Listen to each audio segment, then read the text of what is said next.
Ditreskrimum Polda Sumsel menggelar rekonstruksi tindak pidana penganiayaan terhadap Bisan Azhari, seorang narapidana yang mendekam di Lembaga Pemasyarakatan Mata Merah Palembang. Bisan Azhari harus meregang nyawanya di tangan JS yang merupakan sipir yang bertugas di Lapas Mata Merah. Dalam 19 rekonstruksi yang dilakukan, diperlihatkan bahwa JS melakukan penganiayaan kepada napi tersebut dengan menggunakan besi lonceng yang dihantamkan ke tangan dan ke kepala korban, hingga korban tak sadarkan diri.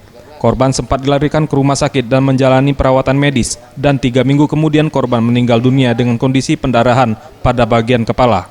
Setelah kejadian itu, JS sempat menjadi buron pihak kepolisian selama 5 bulan. Namun tersangka berhasil diringkus di kawasan Pelaju. Kanit 4 Ditreskrimum Polda Sumsel Kompol Zainuri mengatakan, penganiayaan yang dilakukan oleh tersangka lantaran dipicu setelah mendapat SMS dari istri korban yang menanyakan perihal hutang korban. Mendengar hal itu, tersangka memanggil korban dan menanyakan SMS tersebut. Namun korban tak mengakui sehingga membuat tersangka naik pitam. Lalu terjadilah penganiayaan yang membuat korban meninggal dunia.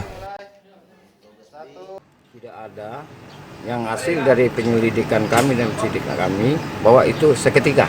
Karena emosinya daripada tersangka terhadap korban, yang mana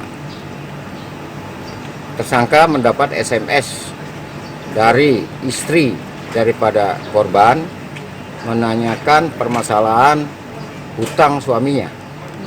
Nah, sehingga tersangka emosi, dan juga di situ setelah ditanyakan oleh tersangka terhadap korban, dan korban tidak mengakui kalau itu keluarga daripada korban yang SMS terhadap tersangka, sehingga emosinya itulah terjadinya penganiayaan terhadap korban. Tim Liputan Sriwijaya TV.